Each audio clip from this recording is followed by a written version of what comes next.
And let's get straight into it. Let's go into the match preview. You're looking at it. It is Troy Parrott coming back to his former club very soon after leaving us. Obviously, he had a very good loan spell last year, but I mean, he's going to want to prove a point to us, isn't he? Of course, and he's had a decent start to the season for RZ as well. He scored, I think, 6 league goals, 4 of them in one game. I can't remember who it was again. Was it Heerenveen, I think? So he's obviously come back with a point to prove. He said multiple times his goal was to make it at Tottenham and be a Tottenham striker. Unfortunately, it didn't go that way, and we've got now other young players in that position who looks like we want to move forward with, like Lancashire, and maybe Dane Scarlett's still part of the team as well. Obviously, we've got 2 strikers with Solanke and Charleston there, so minutes were always going to be tough for him at Tottenham if he stayed, albeit went on loan last season to Excelsior and did fairly well. Got over 10 goals and looked like he's starting to find his feet. So I'm happy for him that he's starting to make a career for himself. Hopefully he just builds on this with RZ, gets a few goals, and maybe with in line of getting to move to a bigger club in Holland or maybe a different team in Europe. But he does seem to be doing well. But of course, I'm sure it will be nothing. It will mean nothing more than it'll be very big for him to score at the Tottenham Hotspur Stadium, and I'm sure he'll be more than motivated to do something in this game. Doesn't mean he'll be able to, with the centre backs that we have and how difficult it will be for them. But RZ are quite a technical team, and they're actually quite they're a fairly young team. They're a team that as well play good football. That they're very technical. A lot of Dutch teams are, to be fair. And I was watching an interview with a Dutch journalist, and he said they're very much like the Brighton of the Eredivisie, where they always look for very much young, talented players under the radar and develop them, and then they usually go on to bigger things, and they're very good at it, and they usually have a good crop of talent every season. So I'm expecting a big game. I'm expecting, a tough game, and I'm sure Troy Parrott will be more motivated more than anyone to do something special. Yeah, especially back at his old stomping ground for sure. But they're a bit of in different form at the moment, RZ Alkmaar. Started the season on fire, didn't they? Now they're in the last 4 games. They have lost 4 games. They're on a losing streak of 4 games at the moment. 2-1 against PSV, 1-0 against Fortuna, 2-0 obviously against a very hard, probably the hardest, they probably got the 2 hardest Europa League clashes in a row against Bilbao away and Tottenham away. And 2-1 loss against Utrecht. But if you look at their form before that, look at that. They had about 1, 2, 3, 4, 5, 6, 7, 8, 7 wins in their last 8 games. Seems to be a lot of red cards there. Is that all for RZ? No, not all. In the opening game of the season, they had a red card and 2 red cards against them. Against Warwick, they had a red card against them. Against Elfsborg, they had a red card against them. Against PSV, they had a red card for them. So, a lot of red cards. We had a red card in the Carabao game, so hopefully that's something to watch out. And a red card against us, against West Ham, and against Manchester United. So maybe this game promises a red card. Yeah, I know. Get your money on it. But yeah, as you say, it's a double-edged sword, I guess, when it comes to that kind of form, because clearly they're capable of a lot better, and clearly they're capable of going on, winning runs and scoring lots of goals. And so that shows at their best what they're capable of. But they're a team in very bad form, 4 losses in a row, and sometimes they can be very low on confidence. You can take advantage of that, or they can be a bit like a wounded animal, and they can be a bit like, this is a big game as well. Tottenham away, massive European clash for them. They need the points as well in the Europa League table to qualify. They lost 1 game and they won 1 game. So I think they'll be very, very much motivated in this game to get the points.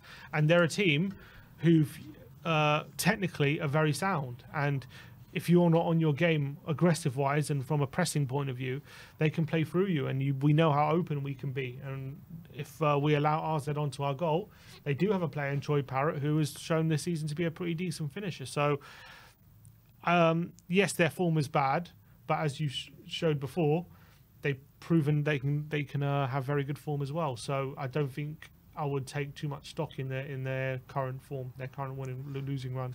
Yeah, they've got a left winger in their ranks called Ruben van Bommel. I mean, surely that's Mark van Bommel's son. It is Mark van Bommel's son. Unbelievable. He scored actually 2 goals in the Europa League clash against Elfsborg when they won 3-2. It says on Wikipedia his style of play is likened to Angel Di Maria. Not bad. Bit of a different player to his dad, though, How old is isn't he? he? He is 20 years of age. Yeah, 6'3". Wears the number 7 for them. Maybe it's someone to look out for. Maybe, yeah, keep an eye on him, I think. Yeah. Maybe Spurs can... Good genes. Yeah, Good Spurs genes. can do with that. Spurs can do with a winger like that. Wouldn't mind an Angel Di Maria regen in my team. I'll be all right. But yeah, Mark Van Bommel's son, so he's definitely one to look out for. As you say, Troy Parrott up front. But they got a good crop of young players. I think they've got a few in the Dutch national team as well, in the squad. I'm trying to remember who it is. But they do have what's it called? Van der Ven was talking in his press conference. He said he knows a few of the players from the Dutch national team.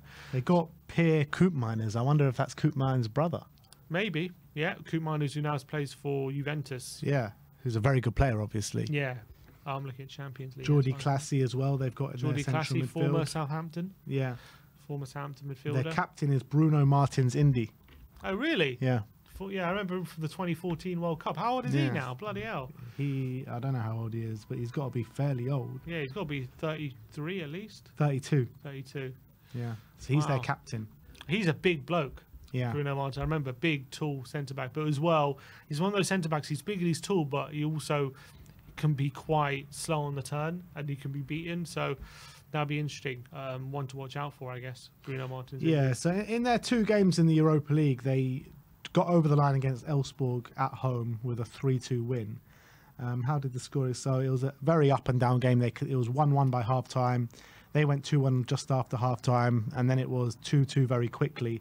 And then they got a winner with 15 minutes to go of Troy Parrott from the penalty spot.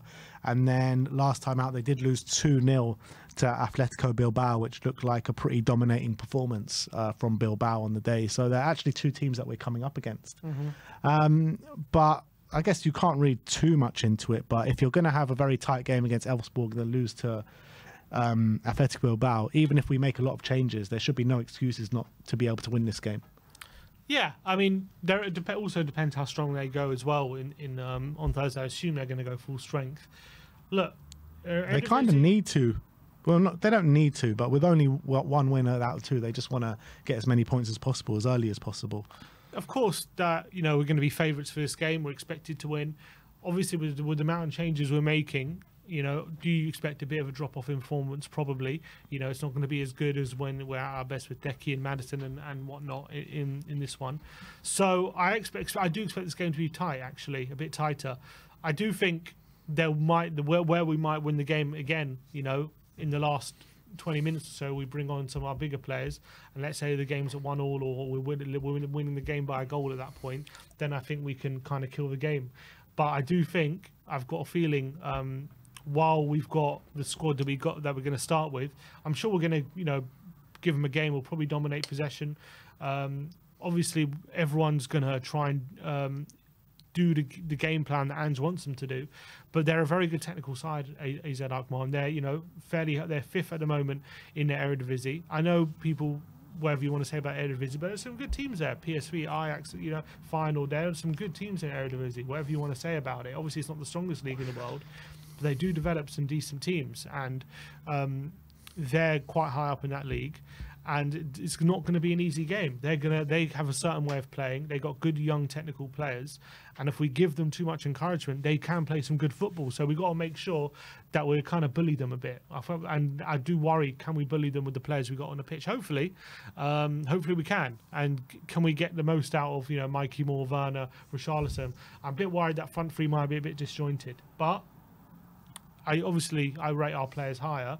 And we're going to be favourites going into it. And if we can get a win, if we do beat them, like convincingly with that team, that just goes to show what kind of youngsters we do have. I mean, I don't think any of us need convincing on the quality of our youngsters. We all know and excited about them.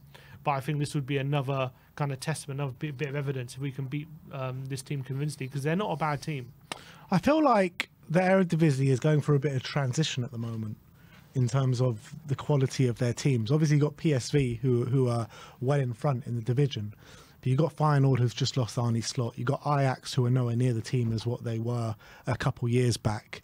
And then you've got AZ Alkmaar, who RZ, Feyenoord and Ajax are all sitting on the same points after 7, 8 or 9 games. Everyone's played a different amount. You've got Utrecht all the way up there in second. So, yeah, I mean, I agree. There are some good teams in the Eredivisie, but I don't feel it's as strong as maybe it has been over the past few years. Maybe, but look, the Dutch league, I don't know where you'd rank it in like the world or in Europe in terms of what level league it is, but you saw how we went to Ferencváros and we had our struggles. It wasn't an easy game. Like these teams are, they're in Europe for a reason, and especially when you're coming from a decent league like from the Dutch league. I know it's not the best league, but it's a lot better than some of the other leagues that are represented in this competition. It'll probably be one of the stronger leagues, actually, probably, because there's a lot of leagues from like Hungary and other things which, a lot worse than the Dutch league. The Dutch league's actually, probably in the top, I don't know, 7 or 8, I guess, leagues. So I don't think they're to be sniffed at. As I said, RZ, they have a knack of developing really good young players. So I think we've got to be careful in this game. I wouldn't be surprised if we do have some struggles early on, and I think it might take the good players, still not the good players, the more experienced players, the more first-team players coming off the bench, just to really make this game a bit more comfortable. I can see it being a bit uncomfortable early for the first hour. You can see it being a very open game. You know how the Dutch like to play their football, and if you look at goal tally in the Eredivisie and the second division in the Dutch league, there's just goals flying in left, right and centre, isn't it? I mean, like, if you're a betting man, a BTTS in pretty much every Eredivisie game is probably a good bet. So how many goals have they got? 18 goals in 9 games. How many have they conceded? 7.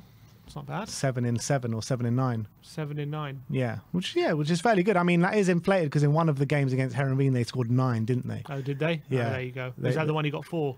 Yeah, so Troy Parrott scored 4 that day and they won 9-1. Okay, so 10 in the other 8 games, which is actually not as impressive. But I still expect this to be a fairly open game. Like I expect goals probably. I said in the preview of last Wales on Spurs 2-0, but I'm kind of talking myself into a bigger scoreline now.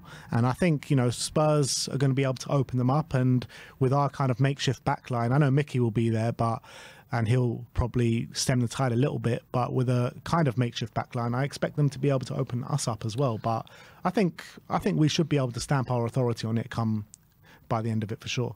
I'm looking at how they played when they played Bilbao. Does seem Bilbao dominated the majority of that game. Bilbao played a very strong team though. They pretty much played like their first 11. Nico playing, Inaki playing. They won 2-0. Was an absolute battering. In terms of the stats and stuff, Athletic Bilbao had 17 shots to RZ's 5, and Bilbao had 5 shots on target compared to RZ's 2, and 2 big chances. 1.42 xG for Bilbao, only 0.37 for RZ. So it was a convincing win, but that's with Bilbao's first team. Would you say Bilbao's first team is worse than our second team? Probably not. No. So it might be a bit closer game. But then again, you can look at it, and they played Elfsborg and had a very tight game against them with a lot of goals, 2 goals conceded. And you would probably say that our second team is probably a lot better than Elfsborg's first team. Yeah, but they battered them really. Elfsborg. I mean, I'm looking at the stats. 2.7 actually to 0.14. How the hell how was it 3-2? Did Elfsborg get 2 goals? They had 16 shots at Elfsborg's 3. So it was a bit of a battering. I think the scoreline doesn't really tell the full story of that game. I'm looking. So, I mean, look, to me, it tells me they're not a bad team. Do you remember any fixtures? Have we ever played them? I've got a feeling we did, like back in. Have we ever played AZ? Do we not play them like back in like 2007? I think it was an AA team, maybe it was an Alkmaar. I've got a feeling we did play them, but I can't put my finger on it. Let's have a look. Let me go on to this. Let's go to Tottenham. And let's look at RZ Alkmaar head-to-head. No, we haven't. We've never played them before. Never played them. So who I think maybe we played Aalborg or something. I think we played. Yeah, they're a Danish team. Yeah, that's it. The Danish team. We played them in like 2007. Yeah, I remember playing them under Martin Jol. I think it was. Yeah. So that's what I'm thinking of.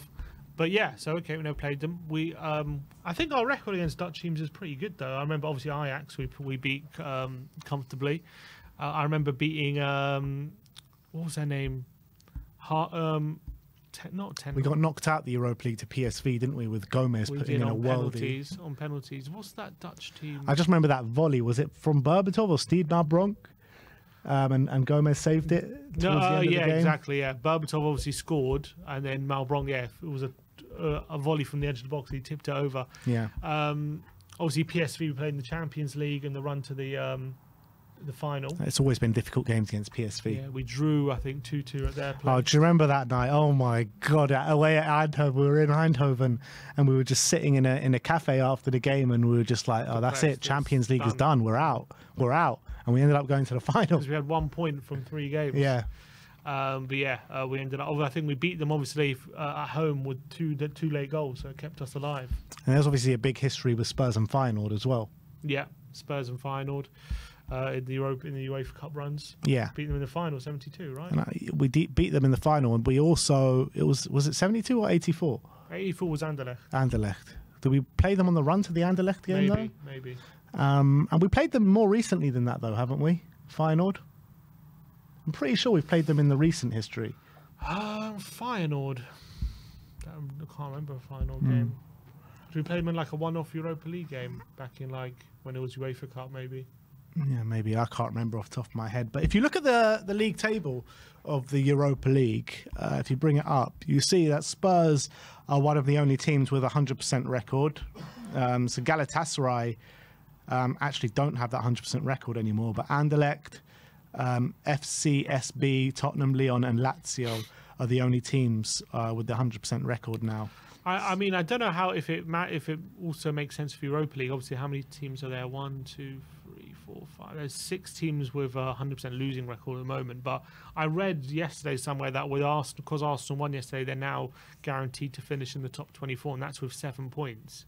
So I wonder if 9 would do it for Tottenham just to be in that top 24.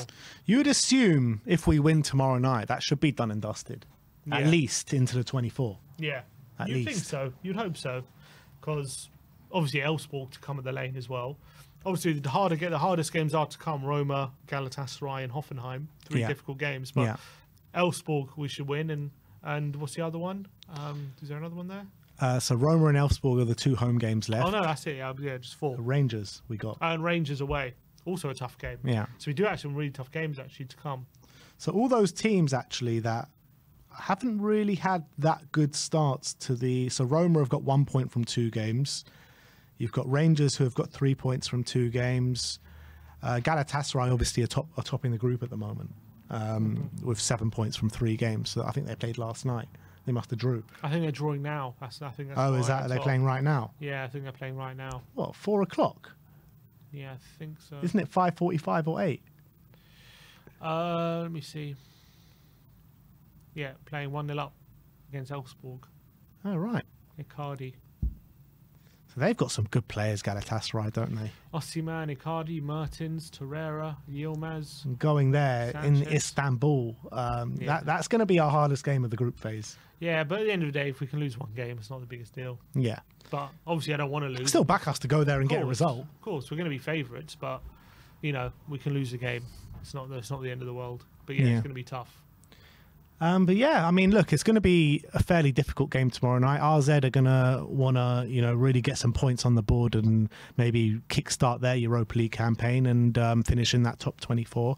And when you're looking at the teams in this group, in this tournament, you would say RZ probably well within their rights to finish in the top 24. Definitely. I think finishing 5th in all, I don't know why they had to finish to be in Europa League last season in Eredivisie, but it's not the easiest league, and to be there, and look at some of the teams in this competition, you can definitely pick out 8 teams probably who are worse than RZ Alkmaar. So it's a big game for them really, because they need to. I mean, obviously they get 1 win, so I guess it's not the end of the world if they lose another one, but they can't leave it too long to start getting the wins, and it's a bigger game for them probably in a way than us, because they're a bit more desperate for the points. So. They've actually got difficult games. They got Fenerbahce and Galatasaray their next 2 games, then away to Ludogorets, and then Roma, and then Ferencvaros. So they've actually got some difficult games. Definitely. So it's going to be difficult, I think, and they're going to be on their A game. They're going to have their first 11 out, and I don't know. Part of me is a bit worried with our with the team that I anticipate us putting out, that we might think that it's going to be easier than it is. I think it's going to be a very difficult game. I think we'll win by 2 goals, but I think for a large part it might be a bit uncomfortable. Even if, like you say, the team go down with the team that we anticipate starting, you've still got top quality on the bench to come on and change it. I don't think it's going to be a landslide and we'll be 2 goals down or 3 goals down or something like. Even if we're just 1 goal down going into the last half an hour, last 25 minutes, we've got the quality to turn it around. Absolutely right. So, from that point of view, I'm not worried about not winning. I just think maybe fans think this should be a 3-0 washout, and I don't think it's going to be that easy. Yeah, I just want to see a really big performance. I want to see Mikey Moore kick on from that last game, because I thought he was brilliant out in Ferencvaros, and now back at the Tottenham Hotspur Stadium, his first start in that stadium. The whole crowd are going to be behind it. Everyone's going to be bums off seats every time he gets on the board, isn't there? Definitely. So it's going to be some. Look, I hope it's going to be a good atmosphere, because in a weird way, when you're playing a bit of a mix and match team in the Europa League, it's not so much about having a great team performance as much as that's obviously that'll be ideal, and that really shows that the team and the players on the pitch are acclimatized to what Ange wants, these younger players and these other fringe players as well who aren't starting every week. I think I'm more focused on how Bergvall and Moore individually and players like that get on, and obviously Richarlison, how he gets on individually, rather than there has to be like a great gelling of them and it has to be like a great team performance. As much as I think I would want that as well, and that's obviously preferable. In these games, it's kind of more about how individuals adapt in a weird way rather than just how the team plays. Yeah, I mean, it's how individuals adapt into Ange's system, and on top of that, that should kind of make them gel a bit better. Yeah, true. So, I mean, it kind of all goes hand in hand, doesn't it? Yeah, I think obviously it all feeds into each other. That's the reality, yeah. So it's obviously getting them to gel in the system in line for them to come in more important games in the league. But like I say, if we don't get over the line in this game, obviously I want to, and it's a really big opportunity for us to go 7 wins in 8, I think it is, if we win this game. If we do that, it carries on the good feeling and everything like that. But if we don't get over the line in this game, it really isn't the end of the world. It's not, but it's important not to think like that just because you don't want to get too complacent. You don't want to think, that it's just easy for us to win games. You don't want to get ahead of yourself. So you want to put pressure on the team to win. But reality is, if we do lose, it's not a big deal because we got 5 more games to recover the situation. We got some definitely winnable games after anyway. But there's not even recovering the situation, because if we lose, we're still in a very commanding position as well. But you just want to make sure, like, if you can get this win, all of a sudden, maybe down the line in game week 7 or 8, you can rest players, and you might be already in the top 8, something like that. So you want to think like that. If you can get the win, it takes the pressure off later down the line. Yeah, I kind of feel like if we win this game and just win 1 more out of our last 4, top 8, I think 5, you're done. 5 wins, you're done in the top 8. No way at 8 more than 8 teams getting 5 wins. I think so. I think if you get this win, you take Elfsborg as probably a win, and then you just need 1 win out of Rangers, Roma, and Galatasaray and Hoffenheim, and I'm pretty sure that's doable. Yeah, you look at the teams that are on 100% record so far. I don't think any of them are going to get, more than 5 wins. With Lazio, Lyon, FCSB, and Anderlecht. Yeah, it's going to be very difficult for them. I think there's going to be a lot of points taken off each other within this. So if we can just get those 5 wins as quickly as possible, and then kind of manage the rest of the group, that'll be great. Score prediction? I said 3-1. I do think RZ will score. I think they're a good technical team. They've got goals in them, but I do think they'll be quite kind of close. I think it'll be like either level or we'll be winning maybe by 1 going into the hour mark. I think we'll then make some changes. I think we'll bring on Madison or bring on Decky, or maybe bring on Solanke. I think that'll give us that bit of boost we need, and we'll go on to win by 2 goals. Yeah, I think I said with last word on Spurs earlier, it's going to be 2-0. We're going to keep a clean sheet, but now I'm kind of rethinking that, and I think there will be a lot of goals in this game. I think we're going to concede. I think we'll score. I'm going to go for a big 4-2 win. 4-2. I think I think there's going to be a lot of goals in this game. 2 goals to 6. Yeah, pretty much. The goals I taught myself out of a clean sheet.